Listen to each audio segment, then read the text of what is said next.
Good morning. Thank you all for coming today. My name is Gil Lopez. I'm a resident at the Flux Factory. I'm an environmental educator at the Queens Library, and I'm a green roof builder with Future Green Studio, which is a design build landscape architecture firm here in Brooklyn.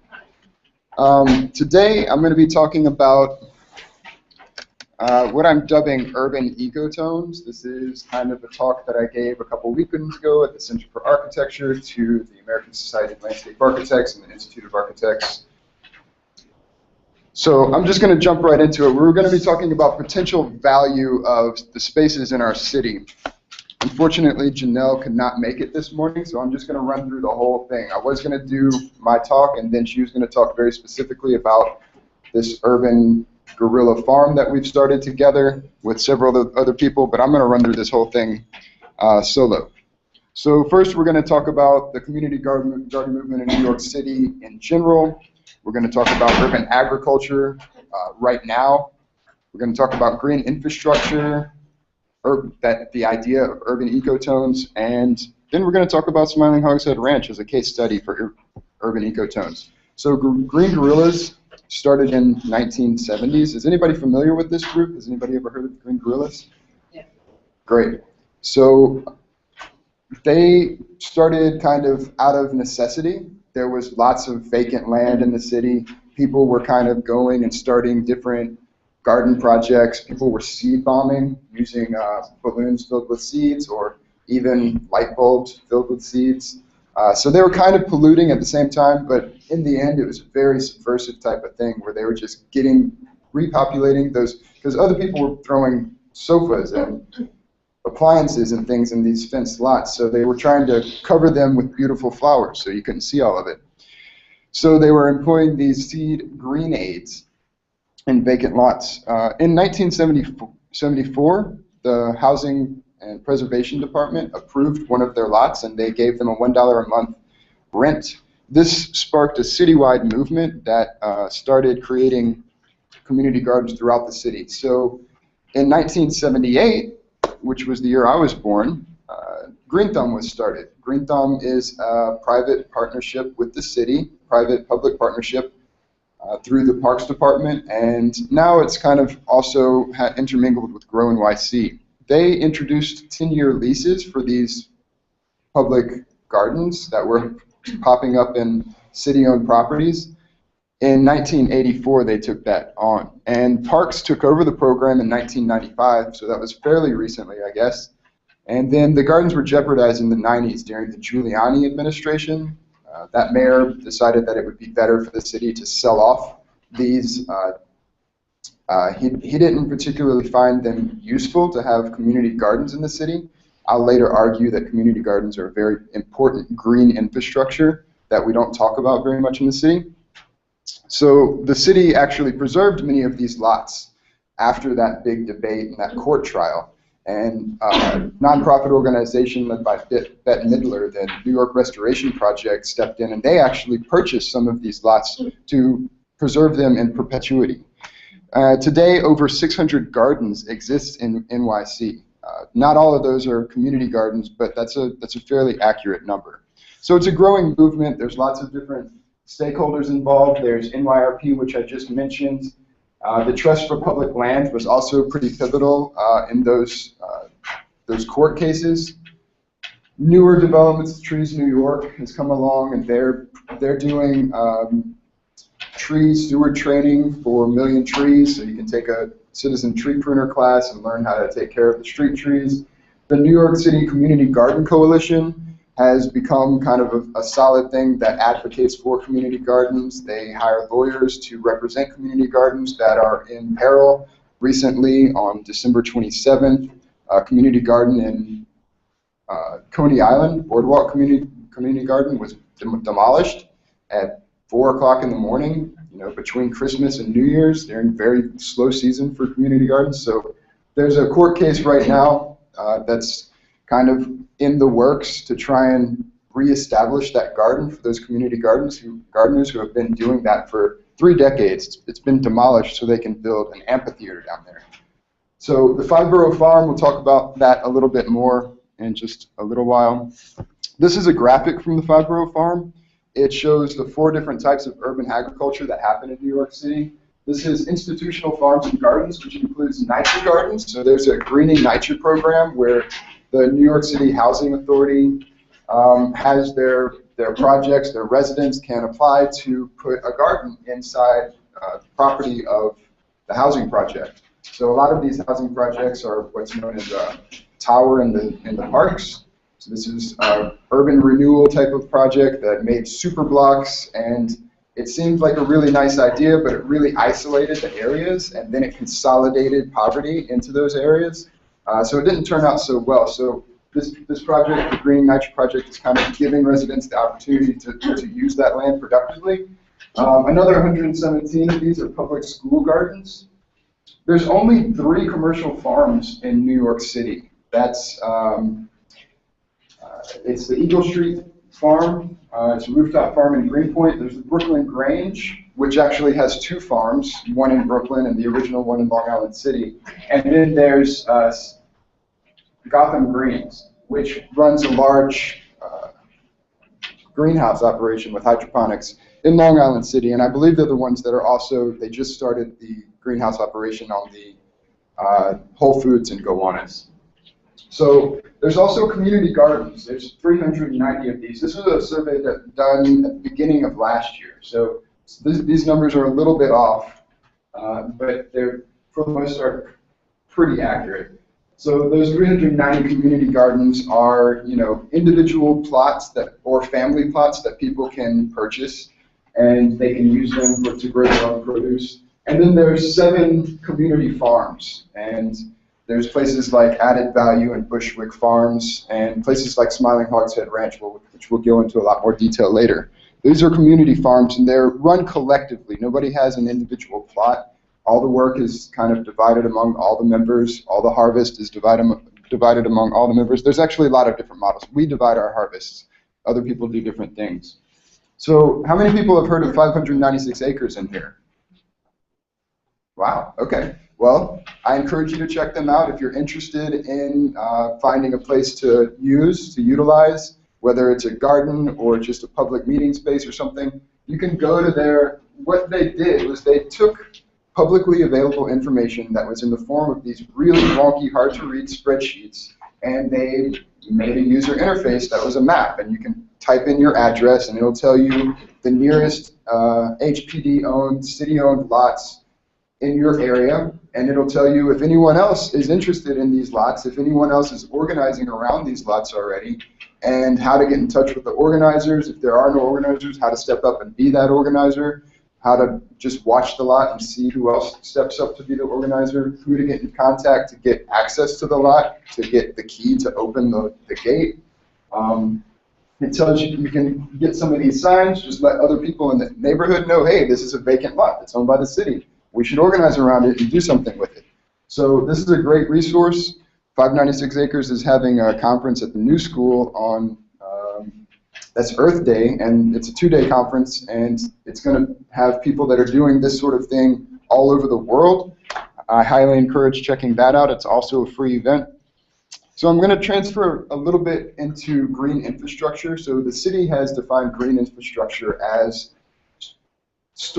kind of narrowly as it pertains to stormwater management. So right now we have a big system of a combined sewer that overflows when it rains because a separated or sanitary sewer separates the two. It separates the rain and all the waste from buildings. Our combined sewer does not do that, so it overflows the system. The wastewater treatment plants can't handle all the water whenever that happens, so the combined sewage overflows at these outfalls into all of our bodies of water. I think there's something like 350 or 360 combined sewage outfalls in the city, all over the place. So Jamaica Bay, Flushing Bay, Gowanus Creek, Newtown Creek, or Gowanus Canal, rather, Newtown Creek, the East River, the Hudson River, the Bronx River, all of them. Every body of water you can think of has combined sewage overflows. So green infrastructure is the idea of not building more or bigger pipes or more wastewater treatment plants, but actually stopping that water before it reaches the drain. So the idea of infiltration tanks that capture the water, green roofs that can soak up some of that water. Even all of our park design has been completely rethought. The Parks Department came out with a new park design manual a couple of years ago that incorporates green infrastructure. So looking at, I noticed when I walked on the campus today, with the bike parking, as you walk in, there's these pervious pavers, there's these diamond shaped, there's little grass growing. Water can go down in there as opposed to washing off into the gutter and going into the drain. So all these little things add up, and it reduces the amount of water going into the drain during the peak flow of a storm. I would like to propose that infrastructure includes lots of other things other than water. We're going to be talking a lot about food. Food is definitely an infrastructure. There's the production of food, there's distribution of food, there's the processing of food. All those things are infrastructures. Transportation is also an infrastructure. And when you're looking at green infrastructure, you're thinking of ways that transportation can lessen the burden and create less pollutants and lighten the load of people and make people's lives easier at the same time.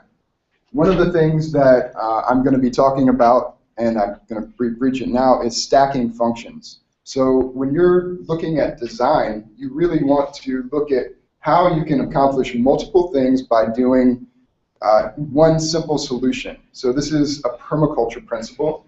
And I say that, you know, riding a bicycle is a way of stacking functions. I really enjoy being outside, engaging with the city. I get a little bit of exercise. I get where I'm going. I'm not polluting. So that's like stacking 4 or 5 different functions just on a transportation method. Mass transit is great because you're using less resources to transport more people. You're reducing the amount of pollution that's going on. One of the major reasons that cities have less of an ecological imprint than rural areas is because of mass transportation and that condensation of people.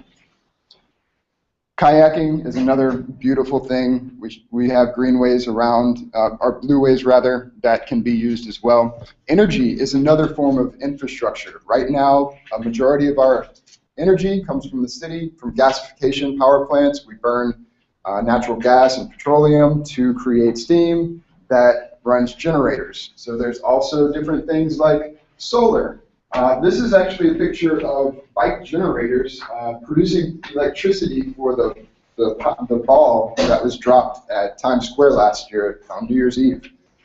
This idea, I put the city bike image in, but everyone should know that Time's Up is an amazing environmental activist direct action group that's been around for, since I think the late 80s, and they actually installed energy bikes at Zuccotti Square during the occupation when the city took away our generators so we could have electricity to power our phones and do live feeds. So bike generators are another great way of stacking function. You get a little exercise and you're producing electricity. So everybody is familiar with hydro and wind and geothermal. This one, I put this one in because there's a new proposal in the city to take methane and turn it into electricity. So this is the Newtown Creek wastewater treatment plant. These are the iconic digester eggs, and they're using those in the future to produce electricity, methane gas. So waste is another infrastructure, and waste is a completely human-born paradigm. We don't actually have any waste. We have nutrient. Everything that we have feeds another thing. So if we can get rid of the idea of waste altogether, we'd be doing pretty good. So this is a picture of an aquaponic system, a very simple one with a betta fish and 2 small hydroponic net cups. This is just recycling. You know, it's very important to recycle. This is some food waste, feeding some chickens. I was out on Governor's Island yesterday at a place called Earth Matter where they have about 60 chickens. Their main thing is processing food waste. They're funded by DSNY as a LORP site. And again, I have these digester eggs. So we're processing our waste, but we're also creating electricity. So looking at things in that kind of way is very important. So now I'm going to transition to the Ecotones side of this talk. How many people in here know what an ecotone is? 1. Great. So an ecotone in nature is that place where two different biomes meet. So you can have a freshwater and a saltwater system, and you end up with a saltwater marsh. You can have a grassland and a woodland, and you end up with this edge area. So these are just some pictures of some different ecotones. The interesting thing about these is that the species, the flora and the fauna that thrive in both of these are completely different a lot of the times. There's a completely different set of species that exists in a woodland than there is in a grassland. But in many cases, those species can exist simultaneously at that edge. And in addition to these two populations, there's a third population of species that can only exist on that edge. So these ecotones are some of the most productive spaces that we have been found in nature. So I'm proposing that we take a look at, we view our cities and our urban environments through the lens of these ecotones, that we start to decipher different ways to create more abundance and stack functions in the places, in the little nooks and crannies of our cities that kind of fall to the wayside sometimes. So these are just some pictures that I've taken in the past. These are just cobblestone roads, and there's weeds growing in there. My boss at the Future Green Studio has written some articles for Urban Omnibus about spontaneous urban plants, otherwise known as weeds. Sometimes they're native, sometimes they're noxious, sometimes they're invasive. There's all these different ways that people look at plants. In the end, plants are serving a very useful function. They wouldn't be there if there wasn't a niche for them to take.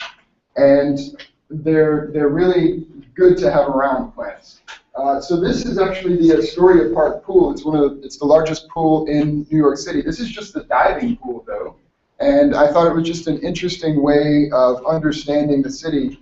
The diving pool hasn't been maintained, and now there's just, this natural ecosystem that has kind of sprung forth. So I thought that was really interesting. This is a living wall on the Upper East Side at Pure Yoga.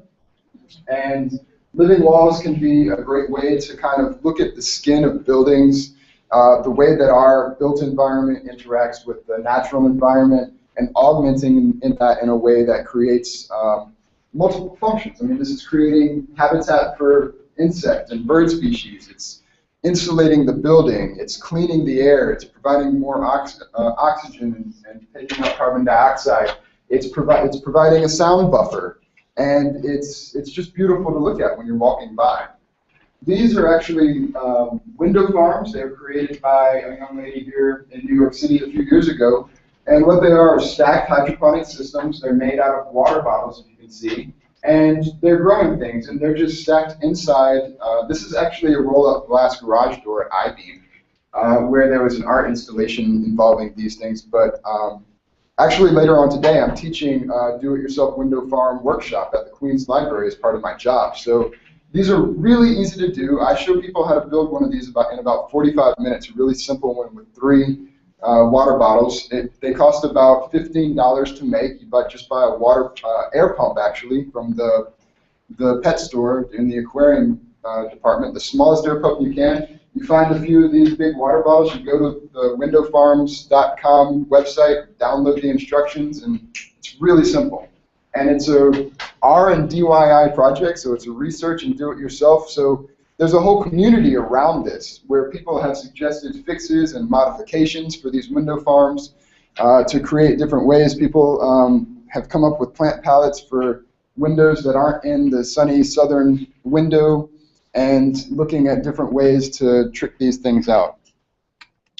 So we'll talk a little bit about stacking functions, just some more images. A friend of mine, fellow resident at the Flux Factory, has this project to put green roofs on top of buses, which I think is an ingenious idea. I would also like to see green roofs on top of bus stations. That would be kind of a no-brainer. This is a picture of a wetland that was created underneath the major Deegan Expressway. This wetland was created by D-Land Studio and the Gaia Institute. And basically what they did was they got Jersey barriers, and they made a rectangle with them. They put pond liner in it, and they diverted the water coming off of these expressways. So all of these major expressways, these elevated structures, there's actually the Urban Design Institute, or one of the institutes that studies these things, has a elevated structure fellow that's looking at all these elevated structures in New York City and figuring out different things to do with them. What they did was they lined it with a pond liner, and they put some of the Gaia soil in there, which was one of their proprietary kind of roof-like green roof soils, and they created a constructed wetland to filter and clean this water before it gets exited into the Bronx River. This is a bench that is also a bike rack. Pretty simple stacking of functions, but just getting ideas out there. It doesn't always have to encompass a whole landscape or a whole infrastructure like that. It can be something really simple. This is a cinder block that has a little birdhouse inside of it. So just looking at different ways to allow nature to be incorporated with everything else that's happening. This is a picture. This is underneath the Queens Bridge on the Queens side. This is just south, or in between the Queens Bridge houses. That's actually a compost processing site, and it's underneath the Queens Bridge. There's also an area where MFTA and DOT park their cars and stuff. But looking at these sites and figuring out, like, what else can we do with this? That was just a disused site for years. Nobody ever used it, well, except for the people that wanted to go get drunk and do other illicit activities. But I'm suggesting that we look at different ways to use them. So it's great. They're using it to process our food waste. I would suggest that you could also look at this structure and maybe even do some sort of hydroponic system growing on that. So just looking at these systems and trying to figure out different ways to get more out of what we already have, because we're in a city that is finite. We can't expand too much more. We're not going to infill very much more. We need to look at the structures that are there, and we need to figure out how to use them in a more productive way. That's a very important thing for us as a civilization going forward. So these are just some other ideas. This is the bio-barge. This is just talking about kind of expanding that edge that we have. The bio-barge was, it was kind of an art science experiment that went around to different places in New York City. And there was a community that lived on it, off the grid, and people came and took a tour of it was basically a commune on a barge that grew their own food, produced their own energy, dealt with their own waste. They had micro businesses so they could get a little positive income streams. Really interesting project. This is just a proposal from some architects to put basically like bleacher style. This is an urban farm and green roof and social setting, and it's covering some other things underneath. This is a new proposal that I saw a few weeks ago. This was proposing to deal with our compost, our food scraps, and building like 10 of these large park-like structures off of around the New York Harbor, and having a place where DSNY trucks can bring in the food waste and process it underneath and use it in this park structure above. I think that this would be a really awesome thing to do in conjunction with like the Plus Pool. Has anybody ever heard of that? The Plus Pool is a pool that has a reverse osmosis membrane that cleans water as it comes in, so you can go swimming in the rivers again. This is a beehive that attaches to your window so that you can have bees and kind of view them, and it's a very urban type of thing. There's also this thing called a Lepsis, that it's a kitchen machine where you can grow your own grasshoppers. So micro livestock is going to be kind of a big thing in the future. Mark my words on that. This is just a picture of the cemetery. Cemeteries in New York City are classified as open space. How many of you have ever had a picnic or gone to throw a frisbee in a cemetery? That's cool. I have too. They are great open spaces. Most people don't think of them as such. But they're also great places where there is green infrastructure happening. Water hits the ground in a cemetery and it sinks in. But you can do more with cemeteries. And just looking at those little bits and pieces of land that, that could be utilized a little bit more. So now Janelle has not made it to the presentation, so I'm going to go ahead and take over her role and present Smiling Hogshead Ranch, which was a garden that me and about a dozen other people formed in 2011. We did this without the permission of the property owner. We were looking for ways to start a garden without waiting on the long wait lists that community gardens in New York City are notorious for. So we just did it. That first year, I was actually on food stamps, and I had a friend who was doing a project called snapgardens.org, which just promotes the fact that you can purchase food-producing seeds and plants with food stamps, or supplemental nutrition assistance program. So we like to partner with people that have a mission, and this is just kind of going back into, we're on disused railroad property. This is MTA or LIRR property, and they don't use these tracks anymore. They were decommissioned in the late 80s. We'd love to get a shipping container about where I'm holding that one up. And store some of our tools. We probably actually are. I've been talking to some folks. We're going to get a shipping container this year, and it's going to contain a bike repair unit. So that's going to be really exciting. We got some mulch from a local landscaping company. They would have had to pay a tipping fee at a dump to go dump that mulch out. So I got mulch. They said, "Hey, do you need any more?" I was like, "No, I don't need any more." But you know what? I know there's 600 community gardens or 600 gardens in the city that can use it. We are a community composting site registered with the city, so people can bring us their food waste. As my job at the Queens Library, I staff compost collections. We partner with Build It Green, which I showed you their processing center underneath the Queens Bridge earlier, but we also take some of those from one of those sites. We bring all the compost to our place. We have lots of snails. These are not edible snails, but we do hope to grow some edible insects in the future. These guys love to eat our greens. We built some raised beds. We did get soil tests done. We got the heavy metals testing done at Cornell. We got our plant tissue testing done at Brooklyn College. We're comfortable with the levels of toxins in the soil. They fall below what the USDA recommends. So we're moving forward, but it's nice to have these raised beds. We've made a decision not to sell or really give our food to pregnant women, children, older adults, or people with complications. So having those raised beds are a nice addition. We're going to be building a crap ton more raised beds on Earth Day this year with a corporate partnership to get some volunteers. I'm just flipping through a bunch of pictures and talking through this. We have some ladybug love. Ladybugs are great for eating aphids. Integrated pest management is important when you're using organic techniques in a garden. That's Janelle, who couldn't make it today, but she's doing some composting chores with her friend. This is just, we just try and think of fun little projects to do with our volunteers. This was a pallet that we turned into a vertical garden and planted strawberries and red and green leaf lettuce. This is a compost trommel that we created out of bicycle rims and a chicken mesh, chicken cloth. So you just shovel in the compost, you spin it around, it sifts out the finished sifted compost into our buckets, and we go dump the big chunks back into the top of the compost bin. We have a feral cat colony at our place. This is not a feral cat. That guy was so lovable. Somebody dropped him off, and he was the sweetest little cat. Most of our cats are old and decrepit.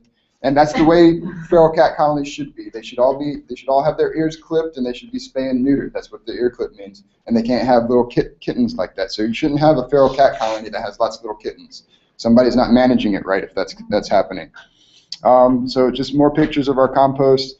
We're on social media. If you're on Twitter, check us out at Smiling Hogshead. We have a Tumblr feed. We throw together these little barbecues and crop mobs and get people to come out to the garden and participate. We're still a guerrilla garden, although we will be signing an agreement with the MTA in the next couple of weeks. We just got insurance like 2 days ago. So we're really excited. This is some potatoes growing in burlap sacks. Just some examples of fruits and vegetables that we grow. We grow annual crops, but we do have a permaculture side to things. So annual crops include like some tomatoes, corn, peppers. I think those are beet greens, and we have some lavender in the foreground there. An artist came out and did some inoculation of pink pearl oyster mushrooms that she inoculated onto straw, and she made these burlap circles, and she installed an art installation on the spill site where the Exxon spill site is the largest oil spill in America. Basically, they have a tank underground in Greenpoint that's like 1 million gallons or 3 million gallons or some crap like that, and just has a steady leak. So it's been ameliorated. They've scraped the top 15 feet of soil. This was a completely symbolic thing, but showing that oyster mushrooms in particular are really great at eating compounds. So when we got our soils tested and our plant tissues tested, it only cost about $35 to get tested for heavy metals, arsenic, lead, mercury, things like this. But when you start having compounds with those multiple letter words, PVCs and PAHs and all those things, when you try to say those things, I'm not a chemist, so I'm not going to try. But those things, it costs a lot of money to test for. So we haven't tested for these. This is a completely volunteer-run project, just some grasses that we have. But back to the testing of soil. When you're doing these things, you want to be, I think that means I only have about 10 minutes left. So you want to be careful with the soils that you're using. So not anecdotally, but independently, we're just growing mushrooms. Somebody suggested that we have a work day for World Kitchen Garden Day, which I had never heard of, but that's their logo. So we had a work day, and this person brought out all their friends, and we had a good time. These are dog stinkhorn mushrooms, which are really weird. They stink and attract flies, and they're called dog stinkhorn because they look like a dog's lipstick. We have lots of insects. Mantids are great. They're voracious eaters of insects. That's not mugwort, that's Queen Anne's lace, but we have a lot of not mugwort, we do have a lot of mugwort, but we have a lot of milkweed on site, which is a host plant for monarch butterflies. Monarch butterflies are in peril right now because they're losing their habitat, and milkweed, they have to eat it so they can be poisonous. So their colors display the fact that they're poisonous, but they're poisonous because they eat a poisonous plant. So milkweed is one of the things that we try to promote there. Just a little group picture. You know, we have fun at these work days. Janelle, again, taking down some weeds around the fruit trees. That's a peach tree that she's standing next to. We also have fig, plum, cherry, apple, pawpaw, nectarine, blueberry, raspberry, blackberry, currant, strawberry. We have a bunch of perennials, and the idea was to create something that would persist if we got kicked off of this land. So we started planting fruit trees and shrubs so that they would stay. We have some nut trees out there. This is us inoculating some mushrooms onto wood chips.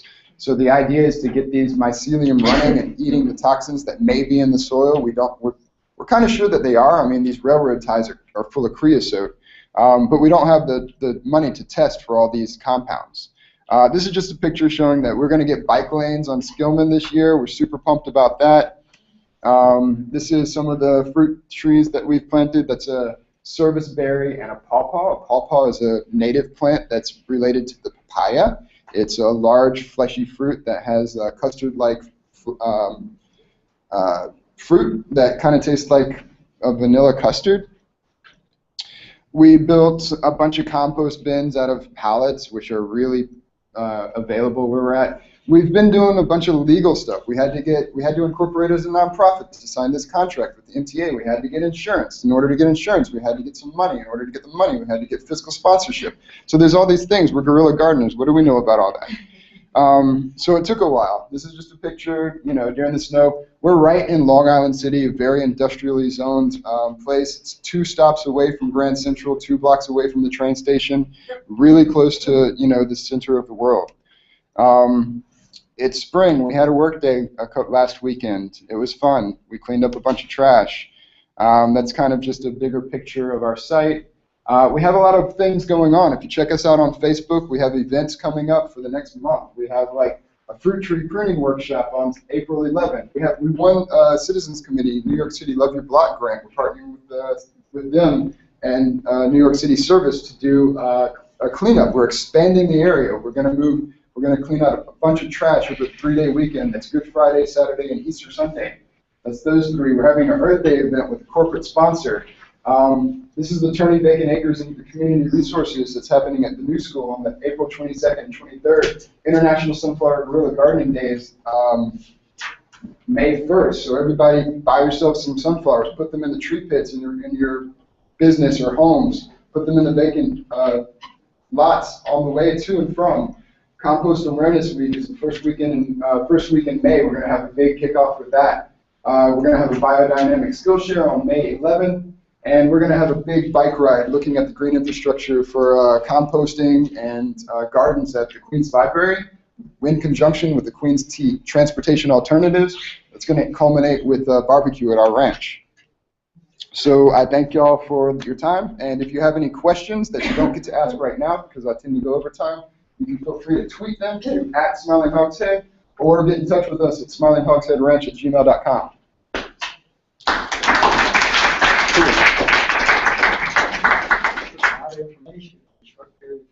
I packed it in, stacking functions, you know? Does anybody have any questions? I have about 10 minutes. I do. Yes. I have two. Sure. Are you able to support your groceries, the members of your garden? Mm-hmm. Are you all able to significantly support your grocery bill or groceries with the food that you're growing? The people who want to significantly to support themselves have been able to drastically reduce the amount of money that they spend at the grocery store. A lot of our members are not as active. It really depends. I mean, if you're on vacation during most of the harvest season, then you're not really going to be able to do that. But a lot of people are really excited about springtime, and it's been cold. They want to get out and get our hands dirty. Everybody loves planting things, and then it gets hot, and you want to go somewhere else. And they leave the city sometimes and don't get to stay for the harvest, or just don't come out to the work days anymore. They get burned out. I don't want to go to the garden. I want to go to the beach, you know? So it just depends, you know? We don't sell any of our food. All of our food is given to the volunteers that are there on the day that it's time to harvest.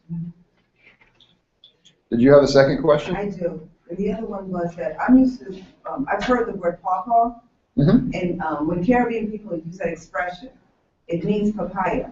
So when you said pawpaw, I was saying, how was he growing a tropical fruit? Right. But when you say pawpaw, it's the same family. It's the same family, and it comes from the same lineage, etymologically. Yes. They're all the same. It's the same word. It's just a different region. So it can grow. This is you're saying it is indigenous. It's indigenous to the northeast of America. Okay. Mm-hmm. I just wanted to bring up that you talked about the gardens and everything, and this movement starting in the 70s, but really back the victory gardens during and after World War II. Yeah. Were prevalent in every city in the country, mainly because they didn't have the food supplies. Right, and that's very They important. got crushed Right. over the years by city government and stuff. And it took private people to kind of try to bring them back. Mm-hmm. Well, that's a really important distinction that you're kind of inherently making. So victory gardens were, in the past, when we went to war, we were asked to sacrifice things. And in order to reduce the amount of farmers on the growing food for the population, we were asked to grow up some of our own food so that farmers could go off and serve our country. We're not asked that anymore because we don't understand those things anymore, apparently. But victory gardens happened in private lots. So that was your home that was actually being transformed. That was your home yard that was being transformed into a food-producing thing. Now, it's important that you bring that up because it's kind of sad that people who are producing, I mean, if you go to like Astoria, there's people that have fig trees and grapevines, there's people that are growing tomatoes and herbs, and they're not included in this urban agriculture movement because people are like, oh, that's their yard. It might even be in their backyard, you don't even see it. But they're not included. Like, when you're part of a community garden, there's this sense of community that is there. When you're growing food in your backyard, you're not really a part of that. So I have some friends, and I myself am trying to figure out how to incorporate all those people, the really knowledgeable people, and get them involved with the larger movement. But the urban gardening thing is actually taking public land and putting it into production, using it for community. If you go to Boston, there's an area called Fence, Mm-hmm. and they have the victory gardens, and it is public land. A lot of these victory gardens were public. You actually have to pay the city a small fee for a certain size plot. Right. And they allow you to farm basically whatever you want. Right. So in Boston and San Francisco and a handful of other cities, they actually started in front of the mayor's office or the city hall. They started a large community garden for people that didn't have their own yards. And now these have kind of turned into like civic community gardens, which is great. Yes. Can you talk a little bit about the process through which you got to the point where you're going to reach an agreement to legitimately be on? So we went to the property. We looked at several different properties in Western Queens where we were all based, and we filed them down. This one's too public. This one has a fence. This one has a posted keep out sign. This one has somebody's going to develop it. They've got like some stuff with the DEC. They're going to develop it. So we found this one kind of out of the way, not really in the public eye, no fence, none of this, and we just started doing it. We didn't ask anybody. We didn't tell anybody. We knew who needed to know, but we didn't let them know. So a year and a half after we did that, in the early spring 2011, we were contacted by a person in the real estate division of the MTA at LIRR. That was summer 2012. And they wanted to know what the hell was going on. They're actually going to be decommissioning one of the active railroad tracks that runs through the property in the back. So they were kind of like surveying this property that they're going to be decommissioning in 5 years. So I think because I can be well-spoken and I can communicate ideas in an effective way, he allowed us to stay there. And he actually was really excited. He was like, we've heard about this urban agriculture thing, but we do trains and buses, so we don't know. So we were kind of, it was serendipity that we were doing that, because they ended up letting us do that. Later on, I found out that the city planner for the city that's in charge of Long Island City worked with someone that had a community garden in LIC and tried to get a community garden in that spot about a decade and a half ago, and they were flat out rejected. So they're really happy to see that we took that spot over and that they're allowing us to be there. So they extended a garden license agreement to us, and we just sat on it. We were like, yeah, whatever. You know, we're going to just do this. We don't need a garden license agreement. And then we started doing it, and people wanted to partner with us. Schools want to partner with us. Nonprofit groups want to partner with us, but they can't because we don't have insurance. When you step foot on that property, you're trespassing. So we were like, all right, well, maybe we should do this. So in order to sign this agreement, I'm not going to sign it. My name was on the contract. I'm not going to do that. So we needed to create an entity that's recognized by the state of New York. We started a C Corp because of some bad advice we got from a group. We ended up getting a pro bono lawyer. I talked to Paula Siegel at 596 Acres, and she hooked us up with the Lawyers Alliance from New York, as well as some other pro bono lawyers. So we have a legal team now that straight got our backs, and we ended up incorporating as a nonprofit organization. They looked over that garden license agreement. We got a fiscal sponsor so we could accept funds from a foundation that had to be passed through a 501c3. As a nonprofit in New York State, Smiling Hogshead, Inc., we're not 501c3 yet, so that's a federal designation. That's the IRS. So we needed a fiscal conduit. We got a little bit of money. We purchased some insurance. Now we're back at the table with MTA. We're hoping to sign really, really soon. Well, it's really good to hear this because one of the tensions I saw in your talk is, especially in Expanding the Edge, is a lot of really good DIY projects. But you also brought up some things like the large-scale composting that would clearly be a planning initiative from the city. And more detail on this gives some sort of bridge between the two. And I'm wondering how much of what you've learned in this process might be good advice for other grassroots organizations to try to get into part of the planning process. I mean, I could talk about this stuff all day. Compost in particular, you know, if you compost community kitchen scraps, that's great. You can get a little bit of grant money to do that. If you cart commercial food waste and without a contractor's license and being registered with the Business Integrity Commission, which regulates the mafias in the waste hauling industry, then you're breaking the law.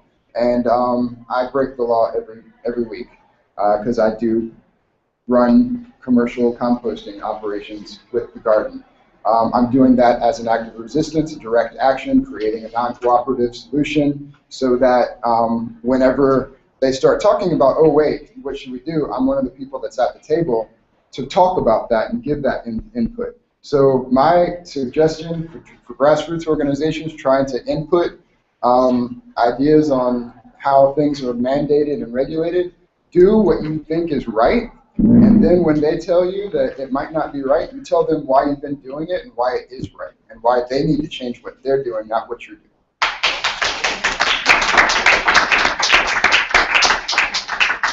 Thanks, Bree.